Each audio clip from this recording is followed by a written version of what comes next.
You are tuned in to a Fireside chat with Zany Mystic. Join us now on another exciting metaphysical journey. Relax, tune in, drop out, and take a seat by the fire as we explore new realms and possibilities. This is Magenta Pixie. You can find me at magentapixie.weebly.com. But now, here is Zany Mystic and guest. Enjoy the show. Greetings and welcome to a Fireside Chat. My guest tonight is LISA RAPHAEL. LISA is a spiritual elder, transformational holistic healer, musician, and author whose journey spans many timelines, dimensions, and galaxies. With graduate degrees in music, psychology, and counseling, LISA gave up a 30-year psychotherapy practice to walk her talk and talk her walk in service of spirit. From her beginnings as a refugee child to her peak experience on Mount Sinai, she has not ceased in her quest for oneness with Source. So let's meet LISA now. Hi, LISA. How are you? I'm fine. How are you? Good. You have the fire going? You're a little light on my side. It's a little difficult to hear you. Okay. I'll get as close as I can to the... is that better? It's a little bit better. I'll just strain a little.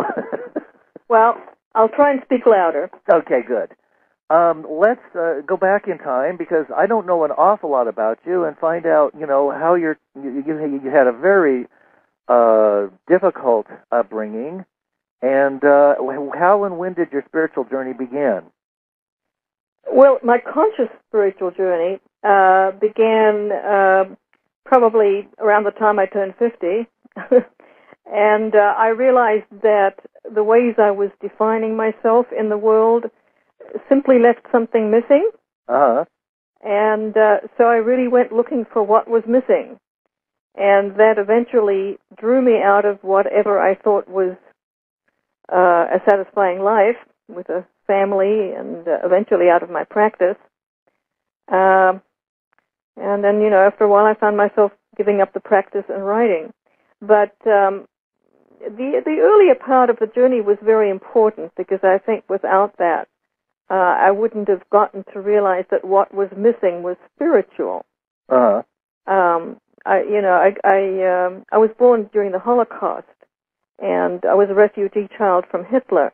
So I really grew up a stranger in a strange land with European parents and, in Australia, which is the reason for my strange accent, although it's not an Australian accent at this point. So, all that dislocation. So really the first half of trying to find again the family and the sense of belonging that I'd lost. But by the time I was 50, I really had gotten the family back together. I had an extended family, had a successful practice, and still something was missing. Huh. So I wouldn't have known to look inside if I hadn't had the experience of knowing that it wasn't outside and it wasn't in family of origin. It wasn't third dimensional, let's put it that way. Uh-huh. Did you have like an awakening moment, a particular special aha that brought everything into focus? You mentioned Mount Sinai. That was really much later. Okay. The Mount Sinai was really fairly recent. That was like between 3 or 4 years ago. That was a more complete yes, let's say. Although when I changed my name and when I was about 56 in 1991, and I did that at mystery school with Jean Houston, a big ceremony. I took on the name LISA RAPHAEL. That was really a formal and then also a legal commitment to have spirit be the basis of my life. So that's when I started, a little time after that I started writing. What happened on Mount Sinai was that when I got to the peak, and this was many years later, after I had finished what you call a God shower, like sobbing, I was really drawn to go to the edge of the mountain and yell yes at the top of my lungs 3 times. after I did that, I literally flew down the mountain in another dimension. Huh. It was dark. I was already in my 70s. I'm night blind. And literally, my feet flew me down the mountain. And the reason I know that is because some members of the group passed me at one point. And, of course, there's only one way down. Huh. When I got down to the bottom and saw the empty bus, I thought I'd been left behind and they were waiting for me. You know, they'd come back for me. And then the bus driver said, "Where are the others?" And everybody was astonished that I'd gotten down ahead of time because nobody had seen me pass them again. So it was a little bit extraordinary. But when I got back, I thought to myself, well, now I'm yelling yes from the top of the mountain. What have I said yes to? Because I didn't hear what I was being asked. I just had to yell yes. And a year later, I was given to relocate altogether and come to Kauai. So I guess that was part of the yes. Amazing. Now, you, in addition to that experience, you have had some contact with extraterrestrials, have you not? Yeah, I became aware of that contact in about 1999. Okay. As I was tracing my cellular memory, and there were certain marks and signs and emotions that were beyond past life memory that could be recovered. And when I went on a search to find the origin of those symptoms, it led me to the realization that I had been and was still being messed with in other dimensions by some kind of aliens. And so that was opening a whole other chapter. That's only been 10 years ago now. But, you know, it all came to be part of the same journey. I think that the purpose of any kind of challenge is to keep us in fear. And that comes in different forms in our lifetime. And I think it's an ongoing universal journey to dig into and discover those fears and learn to get beyond them. Do you feel that this is a particularly crucial time in our evolution right now? Oh, I don't think there's any doubt about it. Do you? No, hardly. I'm sure doing the work you do, writing what you're writing, meeting the people you do, you know that this is an enormously accelerated process. It's pretty hard to escape it if you're looking for it, and even if you're not. For other ways to explain what's going on, it's pretty hard, right? Yes. Well, I told somebody today at the store. I said, "Well, it seems like the whole planet is going over Niagara Falls in an oak barrel," and she laughed about that, and we kind of agreed that we're surprised that we made it this far, and so I would be surprised if we make it past 2012, which seems to be such a critical date that everybody is looking towards, although, I would say we're in it right now. Whatever I think it is. we're in it, and I think the idea that 2012 is an end point has been, we may create that because so many people are thinking of it that way. Exactly. Certainly, there's a shift that we're moving towards, and some aspect of that shift is going to be maybe more visible or dramatic at the date that's predicted. But I think it's more a transformation and a new beginning as an ending. Yes. And it's going to be different for different individual. It's like, I guess the way I put it is the whole planet is going to be moving into another dimension. Now, not every life form on the planet is going to be ready for that. In other words, some of us are adapting and doing with our awakening consciousness. We're sort of getting ready to be able to move with the planet as she ascends. Yeah, what I'm picking up myself. Uh-huh. I agree with you. It does seem that way, although sometimes, our mind in its ordinary state wants to argue and, try to wrestle out of it, but it does feel intuitively that the whole planet and as many people as are ready and many who may not have been ready at all are going to make the shift into a higher dimension. Yeah, it's sort of like they say, like, resistance is futile. So from Star Trek or something. Oh, yeah, beam me up, Scotty. It's better to go with the flow, and at this point, the flow looks more like Niagara Falls, as you say. It's the flow. Yeah, it does. The flow is more like a flood. Yeah. I mean, you can't really swim upstream, so, although, we have the salmon swim upstream, but then they're dead by the time they make it to the top. Exactly.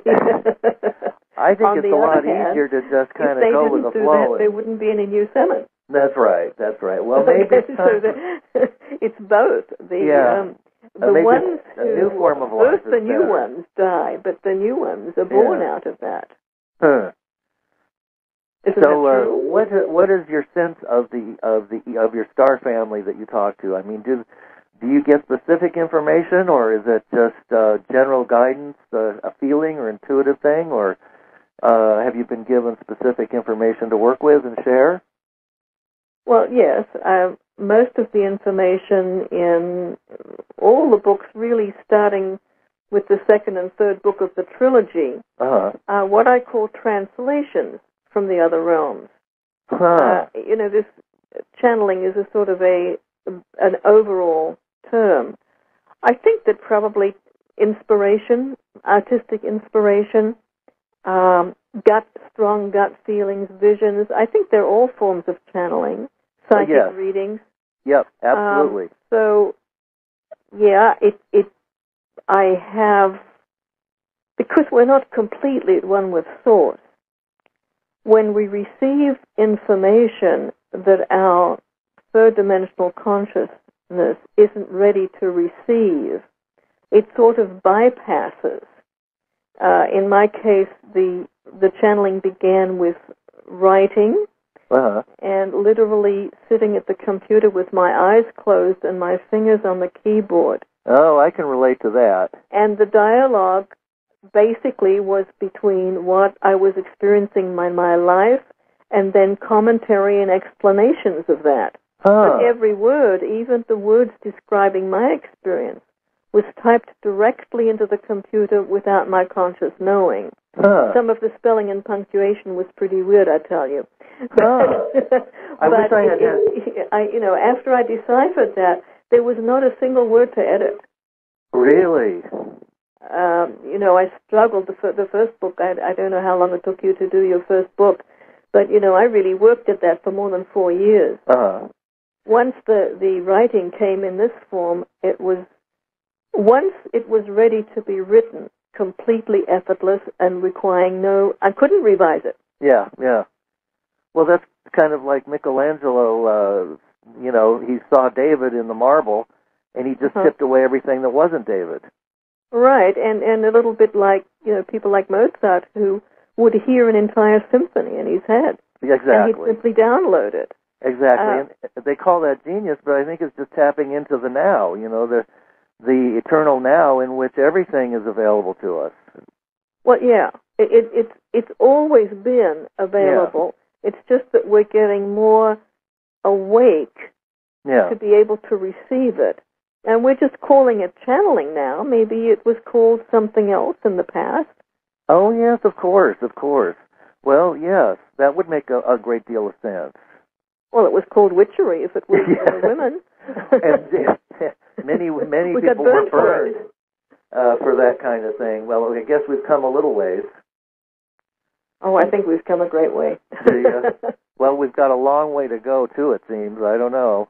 Doesn't it seem like we're burning our bridges in some ways, that we're just kind of throwing bones over our shoulders in terms of our use of resources and so on? Yeah, I think it's, of course we are. I mean, Well, that simply means we're really going with the flood. Yeah. Because we're going to need to have a different way to sustain ourselves other than raping the earth. Yes. Now, some people mention the possibility of stargates opening up as we approach a specific time window. Does that resonate with you at all, that there's going to be some kind of supergalactic wave of energy that's going to be coming in some kind of pulses or waves that will change everything? I think that's already happening. And is it? There are some of my friends who are working actively with helping open stargates. Oh. I understand that there's a large stargate here on Kauai. Oh. I don't know if you've had that experience, but different ones of us are being called to specific areas on the globe. A little bit like me, not having any idea why that's where they're supposed to relocate. Right, I think it's like the soul families coming together, and they're probably galactic families. Yes. It does seem that, for instance, I mean, I'm here in Northern California, and it seems like I've just been kind of planted here, and that's where I'm supposed to be. And I feel like I'm anchoring energy for this area, but I'm not consciously doing it. I've never consciously worked with grids or stargates or anything like that, and I certainly envy and admire the people who do have those tasks and who have chosen to do such wonderful work. Because, we're all sharing in this together, and when one changes something, the whole, it benefits the whole. Yeah, and that includes your allowing yourself to be where you're supposed to be, indeed, as I did. I mean, I came to this island not knowing anybody. With, 2 suitcases and 4 boxes. And no physical means or knowing how I would support myself in the material world. But it was like, there was no doubt this is where I was supposed to be. And in this particular case, my team was very specific about when I should go, when I should visit, exactly when I was to arrive. And I've been very supported since I've been here by Spirit. Wow, Not that's wonderful. In a form of support that would look like it in material terms, but enormous spiritual support. Yes. I've noticed that for myself as well. That that being in that flow, everything just kind of, the abundance just kind of goes. It's like a magic carpet ride almost. Well, it is in many ways, yeah. Yes, it is a magic carpet ride. Yeah, but to get on that magic carpet, like you say, you have to let go of all your attachments to this physical world of duality.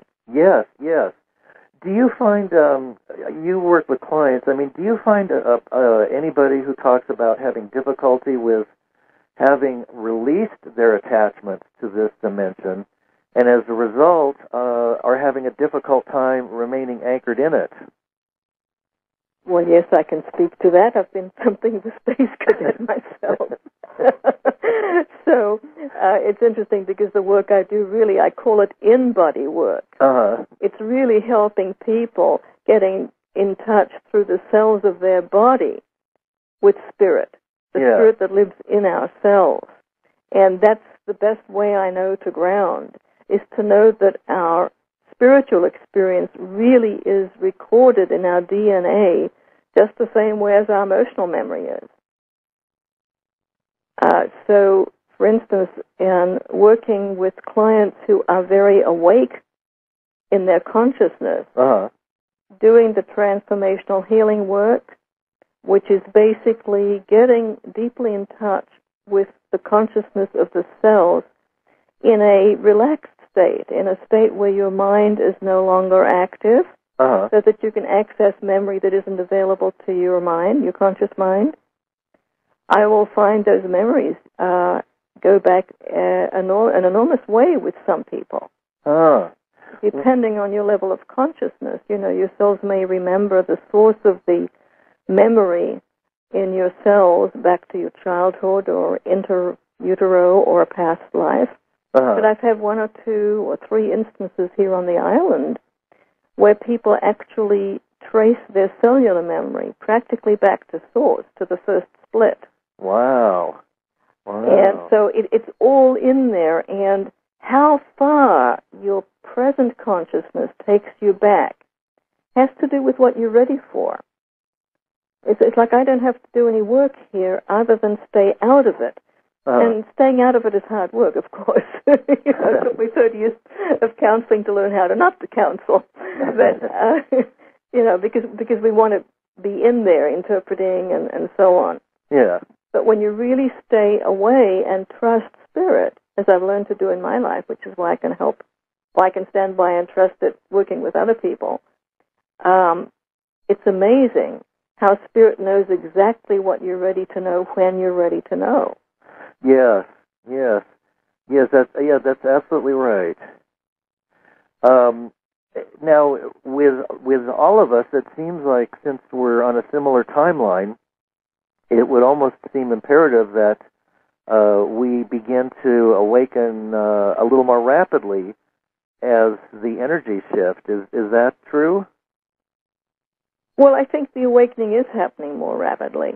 Yeah. And I think it's being precipitated in some ways by what you're talking about, the growing awareness of the way we're abusing the planet and one another, and the financial distress and crash, which is inevitable, we just don't know when, right, really means that, like it or not, more people are going to need to know what's of real value. Yes. And it's not dollars. And Absolutely it's not how many not. possessions you have, or what kind of car you have, or what clothes you're wearing. Exactly. And our whole society and everything is geared towards, the most superficial elements and maintaining a consumer society. Uh-huh. So we're just totally dazzled by, the stars, what they're doing, and everything is sales. I mean, it's so frustrating to see this going on all the time. And of course, all you can do is shut off your television set and turn off your computer. But even then, then you can't leave your house because there's all the advertising going on and people running around with cell phones in their ears, and it seems that something really big has to kind of snap us out of our daydream. Well, one of the nice things on Kauai is that there are no billboards, which means you can actually drive around the island and see nature instead of big ads. TV is something you can choose not to have. I haven't had TV for quite a while. Uh-huh. And in terms of the Internet, you choose what you look at. Yes, of course. And you can fast forward if there's an ad on there before a news item that you want. So, it is something you can choose to stay apart from. It's obviously much more difficult on the mainland because you drive around and the ads are everywhere. They're in your face, right? Yeah. On the billboards, on vehicles. But when you can't afford it anymore, again, you have to find a way to deal with, I'm supposed to have this and I can't afford it. What do I do? Yes, and what's important, are these things important? And people are beginning to question, I think, what is of value? And, it always seems to boil down to the same things as far as I can tell: a family, friendship, love, your relationship to your animals and the nature and the rest of it. Uh-huh, yeah. It's So, really respect for one another, respect for the earth. Yes, absolutely. And really sharing without judgment. Yes, absolutely. Now, in your books, tell me a little bit about what you'd like to share about your books. Is there something that you'd like to share that would help us to understand your writing a little bit better? Well, let's see. I began with the first book, Oh, Becoming One, Uh-huh. Transformation Beyond Survival, the title really speaks to it. It's really the story of how I went through the different layers that had to do with survival consciousness to find that center within that is the all, that is, some people call God, I call it the creation, because it's still going on. And then after I had, it's interesting, you asked how people deal with it. After I had done the transformation, then I was given the next book, which was called, Becoming Other, Survival Beyond Transformation. And that's exactly, now you've transformed. Now how do you survive the transformation? Oh, that's good. I like that one. And so the second book is when the direct channeling began, where the Brotherhood of Light channeled some information to me about the different consciousness bodies, the other dimensions. Oh. The other is that part of us that is like the third eye, that is the observer, and really gave me a lot of information in the context of my struggle to understand everyday things in this new way. Wow. So then the third book in the trilogy, of course, is Becoming One with the Other, Handbook for the New Millennium. And in the third book, I continued with my investigation, and that's the point where I became aware of the extraterrestrial influence. And again, through that, I came to understand something about my own star origins, because my star origins had everything to do with the less than benevolent interference. Really? By other extraterrestrials. It was really all part of trying to keep me from my journey or my mission on behalf of the star family. That sounds absolutely fascinating. Yeah, there's many levels in third dimension and in other dimensions. As I said before, of energies trying to keep us stuck in this world of polarities, of good, bad, this is good, this is bad, hope and fear, all these polarities. Yes, yeah. Which keeps us from rising above it and transcending. And so the third book then is about transcending the duality of survival and transformation. That itself becomes a duality.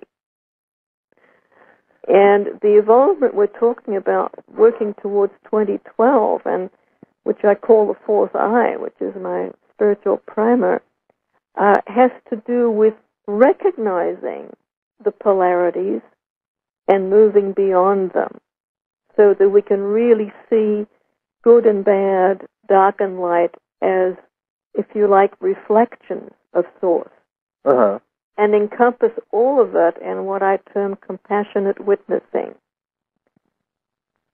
Now, some people have referred to this particular planet as being in a quarantine.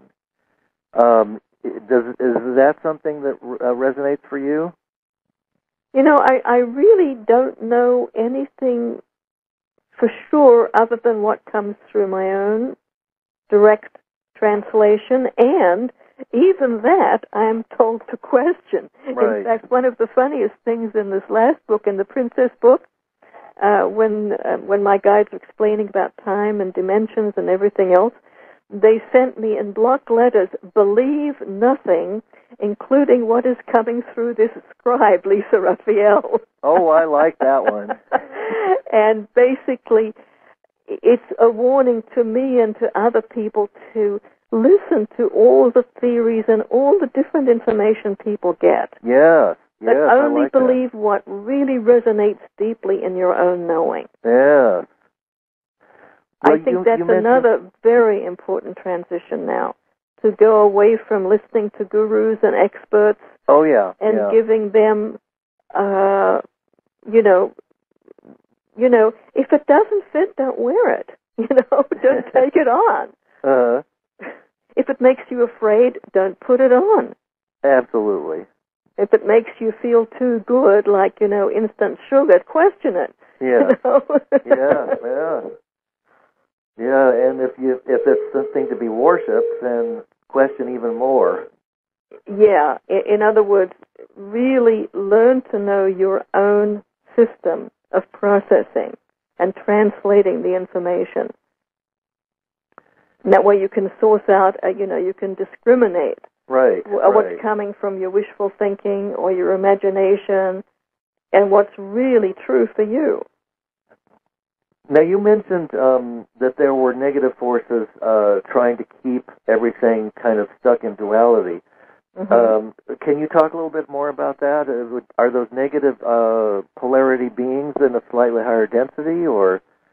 Well, I think that there are, ever since the split from Source, which encompasses everything, the creation itself, there have been different choices made. Yeah. And the same way as some people choose to be bandits and other people choose to be honest, some people choose to serve themselves in a very egoistic way. Other people choose to be in service of others, of all. Right. So those choices are also made on the dimensions of reality that are both higher and lower in dimension. Uh-huh. So, yes, there are powerful forces of both orientations all the way through, including off the planet in other galaxies. Right. And they're all, everybody wants to do their own agenda. Right. Yes, it does seem that way. So it's the same kind of choices on different levels. Uh-huh. Now, doesn't service to self have a limitation in terms of how high it can ascend in the dimensions? I wouldn't know that. I think the creation is the only one who would know that. Oh, darn. I thought you'd have an answer for you. That the very nature, what I've been given, is that the very nature of the service to self energy is contraction. Yes, yeah. And service to self is basically expansion.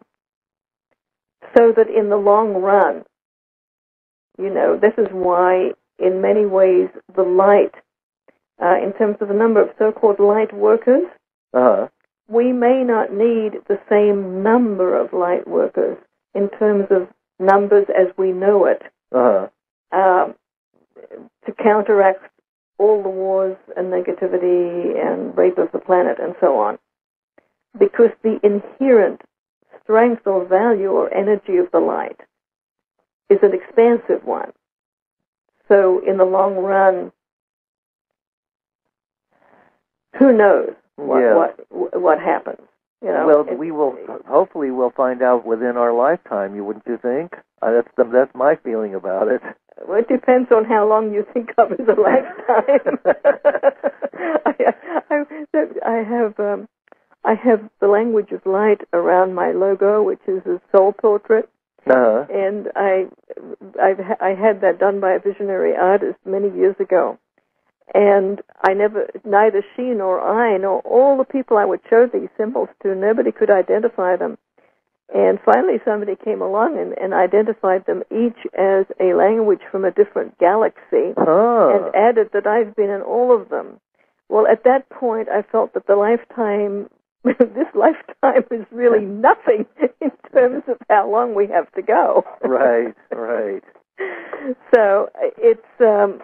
You mean in this physical lifetime, like with what we call a normal lifetime? I don't know. I don't know how, what we're going to witness. I really don't know. I think that's the fun of it. Everybody's guessing what's going to happen. We're shifting, we're going down the falls and in the barrel. What happens when we're, are we really in a barrel? Or are we just going down the falls? Yeah. I don't know either. Yeah. I keep on thinking, what is that expression? They have you over a barrel? Isn't that a colloquial expression? Yeah, so it's all guesswork, basically. And all the different predictions from the most highly evolved and highly intuitive people are in the end just translations of information which is not given in language into the language that particular person receiving the information understands. Do you understand what I'm saying? Because the way it's going is beyond words. In other words, the information doesn't come in words. It comes in visions, in colors, in sounds, in paintings, in symbols. Uh-huh. And so whoever translates that information is translating it through, well, first of all, how do they receive it? Some people see auras and colors. I don't. Some people do. Some people hear words. Some people hear voices. So whoever receives the information is translating into a language that they understand. Right. That's right. They then translate it to us in a language they think we will understand. Right. That's right. So we've got two steps between whatever is being transmitted, whatever wisdom and information is being transmitted, and receiving it. Then there's the other step of when we receive it, whether we have the discernment in our own consciousness to be able to discern what part of it feels right. Am I making any sense? Yes, totally. Yes, totally. For me, it's kind of an intuitive process, and I don't. If I think about it, it's not usually very helpful. It's best to not think. Well, exactly, because in many ways it's coming from the high heart, right? Or that aspect of mind that isn't in duality, right? And right. Thinking can get in the way. Oh, absolutely. You have to be out of your mind to and that's do what this stuff. That's what I find so funny, with our language. Yeah. When we tell somebody, when you say somebody's out of their mind, we think they're crazy. But in fact, it simply means when somebody's out of their mind, good, finally somebody who's sane. Exactly. That's how I see it too.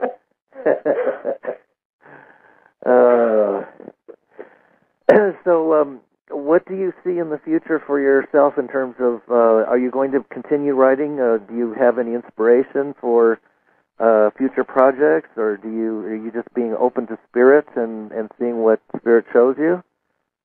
Basically, I'm open to what spirit shows me, and what it's showing me right now is that my music is an essential part of the work. And since I've been on the island, I've always played classical piano, and it's always been my own soul connection.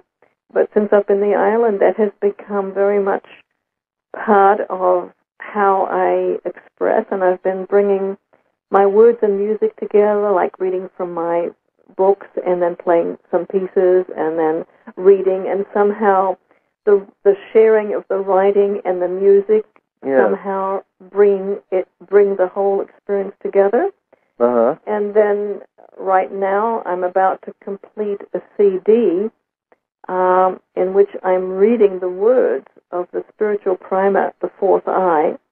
Oh. And I recently received some new sounds on the keyboard to put underneath the words. So the CD will really be a reflection of the words and the sounds as they came through. And that's pretty exciting for me. That sounds like it. These were sounds which came through the way the writing came through, with my eyes closed on the keyboard. Oh. On the keyboard of a Yamaha keyboard going directly into the computer, and I couldn't hear what my fingers were doing. Huh. And so that was sort of, I knew it was going to happen, but it's still very strange. And anyway, the sounds apparently are what is going to be augmenting the experience of people who get the CD version of the fourth eye, with the reading of the words and then those particular keyboard sounds. So it's words and music together. So that's pretty exciting. Oh yes, definitely. I don't think everybody.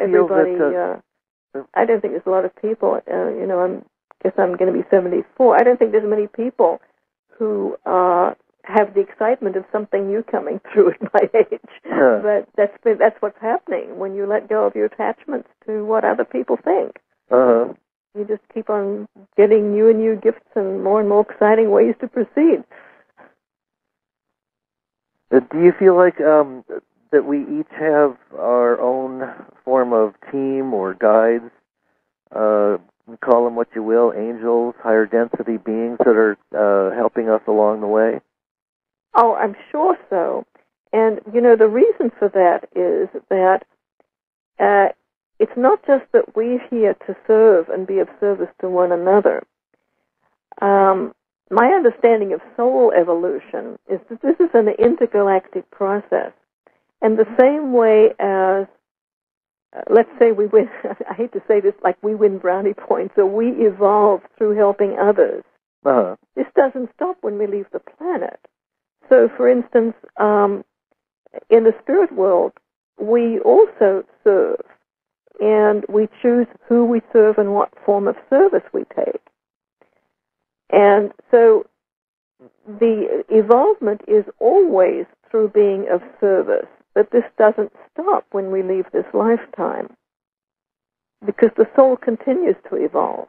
Right. Through many, many dimensions.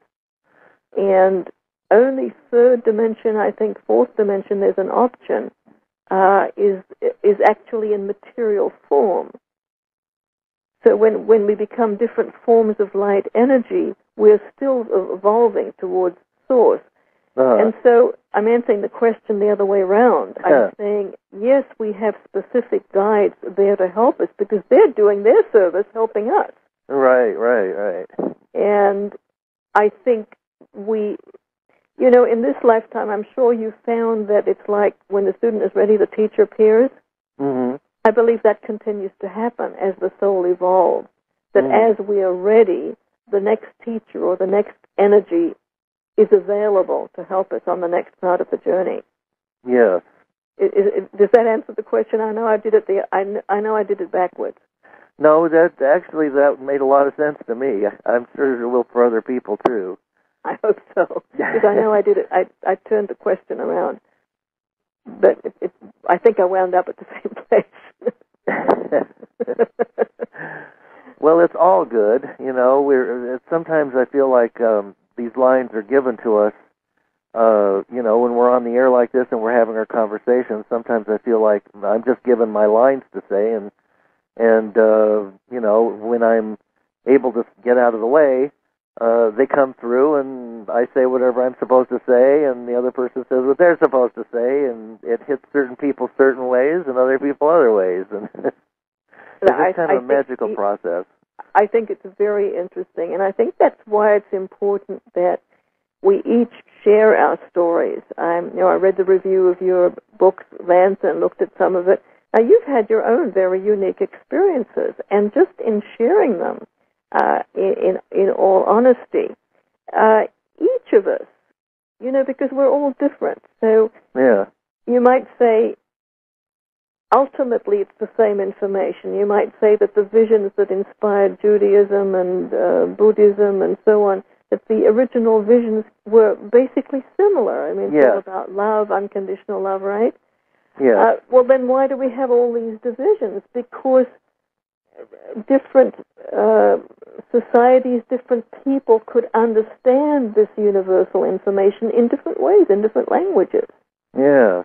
So, and the same way with us. So each of us has a different story. Each of us has a slightly unique, different way to express what life is about, how our stories make sense to us, and so on. And it's important to be sharing that, because we never know who is going to be moved by it. And that's not, I don't think that is my job. My job is to get it out there, is to share, make it available. I think that's your job, too, because that's what you're doing with your radio show, with your blogs, with your books, right? Yes, absolutely. And not to worry about who hears it. Right, exactly. What is it, the parable about sowing the seeds? Some fall here, some fall there, but we have to keep sowing. Yeah. I hope. Yes, I absolutely. I agree with that one totally. And it's so funny because we never know when something that we say or do is particularly meaningful to somebody that we'll never meet. And it was just the perfect thing for them to get them through their day or inspire them for that moment. And you're absolutely right. Yeah, it's an amazing process. And that's how it happens for me, too. Sometimes I'm just, blown away by some little tidbit that just, comes from somebody else, and it's like everything just kind of comes together, and I think, my goodness, this is an amazing process. It's totally amazing. There were more of those moments. I'll tell you one that really blew me away. When I started giving seminars and talks, and I'd work hard on it, and there'd be only a handful of people, and I'd say, well, why did I even bother?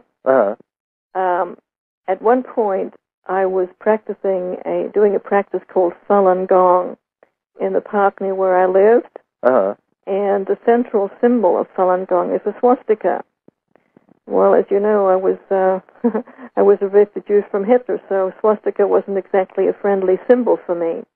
But the swastika that is the center of Buddhism and Falun Gong is a very ancient symbol, is not the same orientation as the swastika that Hitler distorted. Anyway, I'm doing my practice there, and it's a very powerful, simple spiritual practice. And my friends, Chinese friends who were doing this, said, well, the university is having a celebration about, United Nations Day of Honoring Persecution or talking about persecution. Would you come and speak to us? We are having this thing at the university. Well, I had done some research on the swastika because I was interested in this, how in a way doing this practice was on a deep level a balancing for me. So I prepared a talk and I gave it, and there were maybe 20 people there. And I had one of those thoughts, okay, well, so what? 3 years later, I got an email from Germany with an invitation to come, to have my way paid, to come to Germany to speak to the different Holocaust memorials on behalf of the persecution of Falun Gong. Wow. What had happened was that my talk had gotten onto a website of Falun Gong, translated into German, and there were some young Germans who were wanting to have all the different memorial sites in Germany include information about the persecution going on in China, which is exactly what happened. Wow. Under Hitler. And they were looking for somebody to help open the doors. They found my talk, and I got this trip to Germany. Well, now that was extraordinary to me. Wow. Again, you don't know where the words are going to go. Yeah. Or so my little talk that I gave, I wound up at the end of that trip in the main street of Hamburg. They had permission in the middle of the biggest shopping center to have, a display, an alert about Falun Gong. And I wound up standing in bitterly cold wind in the streets of Hamburg at a microphone reading the German translation of the talk I had given. Oh, my goodness. Over a microphone in Germany. Wow. That was really quite extraordinary. Wow, that's amazing. Well, Lisa, this hour has just about flown by on angel's wings. Before we have to go sign off, I want you to let everybody know where your website is and how they can find your books and your articles and so on. Okay, I think that'd be good to have on there. So my website is www.LISA RAPHAEL, that's LISARAPHAEL.com. I have a sister site, LISARAPHAEL.org. Basically have the same information now. They will have the new books on them. And my phone number is 808-346-5293. The website wonderful. Currently has my bio, excerpts from the published books, and a lot of information on my individual consultations, which are also available by phone. Well, wonderful. Lisa, I thank you so much for being on the show tonight, and I look forward to looking into your books and finding out more about your journey. They sound absolutely fascinating. Okay, I look forward to having you share it. Good luck with your writing. I believe you're working on a second book, right? Yes. Yeah. It's going to be a long one. It's what, Ben? I think it's going to be a long work of fiction. Uh-huh.